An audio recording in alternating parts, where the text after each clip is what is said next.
Assalamualaikum warahmatullahi wabarakatuh. Perkenalkan, nama saya Imam Zainuddin Ahmad dengan NIM 079. Di sini dengan maksud untuk melakukan remedial atas nilai IP semester 2 dalam matkul atau mata kuliah pengantar ekonomi Islam di AMPO atau belajar oleh Bapak Sifaul Amin. Saya izin untuk menjelaskan beberapa soal yang terkait dengan UAS yang dilaksanakan pada semester ini. Yang pertama tentang perbedaan bank syariah dengan bank konvensional. Saya mengambil ada 3 perbedaan. Yang pertama dari tujuan pendiriannya sendiri. Yang pertama, konvensional itu mendirikan suatu bank untuk meraih keuntungan dunia saja dan tidak memberikan kemaslahatan kepada orang lain. Ini enggak semuanya seperti itu, tapi kebanyakan dari mereka hanya mengharapkan keuntungan pribadi, kurang untuk memikirkan kemaslahatan orang banyak. Selain itu, kalau bank syariah, maka mereka berorientasi untuk memberikan kemaslahatan kepada orang lain, baik di dunia maupun akhirat. Maksudnya, mereka mengharapkan apa yang mereka lakukan akan bermanfaat bagi orang lain dan nantinya juga akan mendapatkan pahala di akhirat kelak. Yang kedua adalah prinsip pelaksanaannya. Jadi dalam pelaksanaannya, bank syariah menggunakan prinsip bagi hasil dan juga bank konvensional menggunakan prinsip bunga. Ini ditinjau dari hal ini saja sudah menunjukkan bahwa bank konvensional itu hanya memikirkan keuntungan pribadi, sedangkan bank syariah benar-benar memikirkan untuk bagaimana supaya keuntungan itu tidak hanya untuk pribadi saja, tapi untuk semua nasabah, yaitu khalayak umum. Yang ketiga adalah dasar hukum atau operasionalnya. Jadi operasionalnya atau keseharian dalam pelaksanaan banknya itu menggunakan dasar hukum atau dasar pelaksanaan yang berbeda. Dari konvensional sendiri menggunakan peraturan dari negara dan internasional, dari nasional dan internasional. Sedangkan bank syariah menggunakan dasar hukum berupa Al-Quran, hadis, lalu selanjutnya juga ijma dan qiyas. Inflasi adalah gejala yang memperlihatkan kenaikan tingkat harga umum yang berlangsung turun terus-menerus. Kenaikan harga tersebut tidak terjadi bila terjadi saat maka tidak dinamakan inflasi. Misalnya ketika event Ramadan, maka harga-harga itu naik tapi tidak berlangsung terus-menerus, maka itu tidak dinamakan inflasi. Inflasi itu adalah kenaikan harga secara terus-menerus. Dan inflasi itu terjadi karena beberapa hal, salah satunya adalah keinginan barang yang banyak tapi stok barangnya yang terbatas atau kurang. Maka dalam Islam sendiri, Imam Syafi'i pernah memfatwakan atau menyarankan untuk menggunakan dirham, untuk tidak menggunakan dirham yang bercampur. Ini memaksudkan bahwa emas adalah salah satu alat tukar yang stabil dan tidak terdampak oleh inflasi. Oleh karena itu, dalam ekonomi Islam memberikan sebuah solusi, yaitu pertukaran di masing-masing negara menggunakan emas yang murni dan tidak bercampur. Yang ketiga tentang time value of money dan ekonomi value of time. Time value of money adalah uang masa kini akan lebih berharga daripada uang masa depan. Artinya, harga sekarang 100.000 mendapatkan baju misalnya, maka kedepannya 100.000 itu tidak akan mendapatkan baju. Ini konsep dari time value of money. Sedangkan economic value of time adalah waktu yang memiliki nilai. Jadi tidak uang yang memiliki nilai, tapi waktu yang memiliki nilai. Dalam Islam sendiri menganut atau menyetujui adanya konsep economic value of money karena keuntungan yang hakiki adalah akhirat. Jadi tidak hanya memberikan keuntungan pada masa depan jangka pendek yaitu dunia saja, tapi juga akhirat. Dalam Islam sendiri ada setidaknya dalam Al-Quran ada 3 prinsip yang bisa ditafsirkan. Yang pertama adalah prinsip efisiensi. Jangan sampai belanja negara itu mengalami semacam kemubaziran gitu. Artinya negara itu harus memilah mana yang kemudian penting untuk dibeli dan mana yang ternyata tidak terlalu penting untuk atau tidak terlalu urgent untuk dibeli. Selanjutnya juga menganut prinsip keadilan. Jangan hanya berpaku atau berat kepada para penguasa dan orang yang mempunyai uang saja, tapi benar-benar memberikan kemaslahatan kepada seluruh manusia, terutama masyarakat negara tersebut. Selanjutnya juga prinsip komitmen, yaitu bahwa pembelanjaan negara itu harus berdasarkan pada hukum-hukum syariah yang berupa wajib, mubah, sunnah, haram, bahkan sampai ke kamaliyah, hajiah dan sebagainya. Ini akan membuat pembelanjaan negara lebih teratur dan bukan hanya berorientasi pada dunia tapi juga pada akhirat. Selanjutnya nomor 5, dalam menghadapi dampak daripada COVID-19 ya kan, maka keuangan atau lembaga keuangan syariah atau LKS maka harus bersinergi atau juga melakukan berbagai pengembangan nilai aset dengan bersinergi dengan OJK atau Otoritas Jasa Keuangan. Ini berarti bahwa kita harus melihat aset yang kita miliki harus dikembangkan secara masif agar kemudian nilainya itu bisa memberikan keuntungan kepada pihak bank itu sendiri, pihak keuangan itu sendiri, maupun kepada masyarakat umum.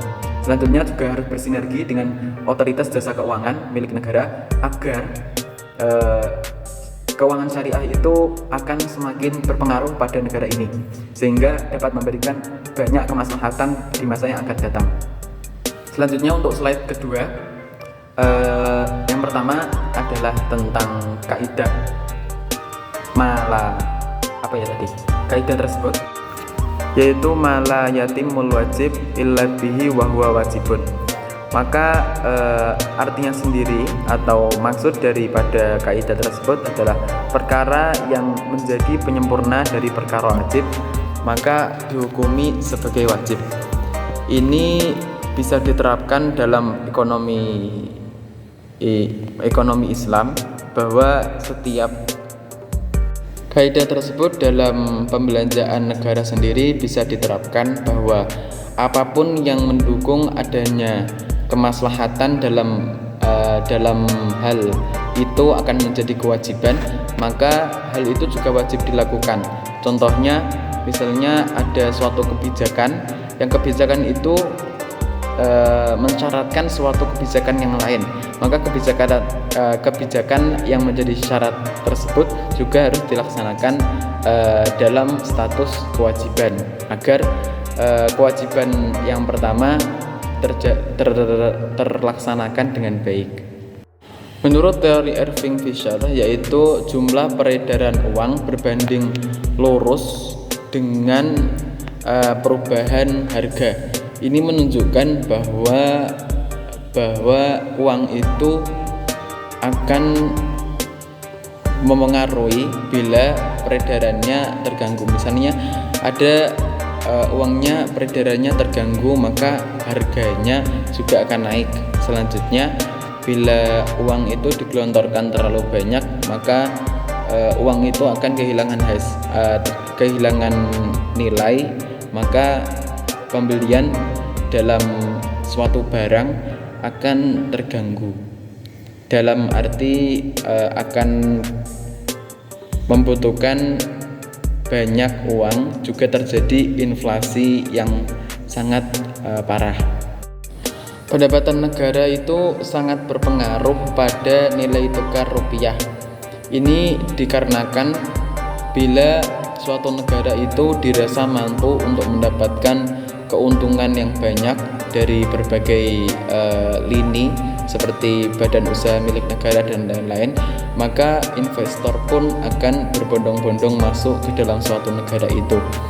Ini berakibat pada nilai tukar rupiah misalnya yang akan melambung naik dan nilainya akan tinggi juga. Dan dalam Islam sendiri, nilai tukar atau kurs itu diperbolehkan sebab disamakan atau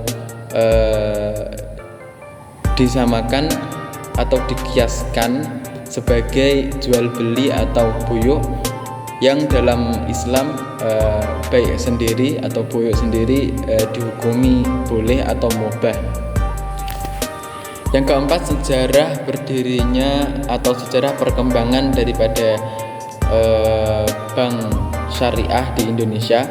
Yang pertama, 1990 MUI mengeluarkan keputusan bahwa bank syariah diperbolehkan di Indonesia. Selanjutnya 1991 BMI mulai berdiri atau Bank Muamalat Indonesia mulai berdiri, yaitu perintis bank syariah di Indonesia.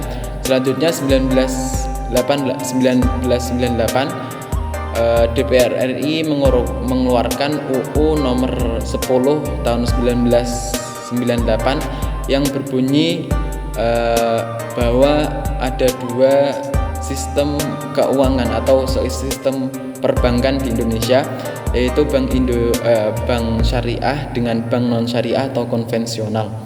Selanjutnya pada 2009 sampai 2010 mulai menjamur atau semakin banyak adanya praktek bank syariah yang ini juga berdampak pada 2015 sampai sekarang, yang kemudian bank syariah mulai berkembang sesuai dengan visi dan misi yang dikembangkan dalam bank syariah, yang kemudian akan selalu berkembang sesuai dengan perkembangan zaman. Selanjutnya nomor 5 tentang mudharabah dan musyarakah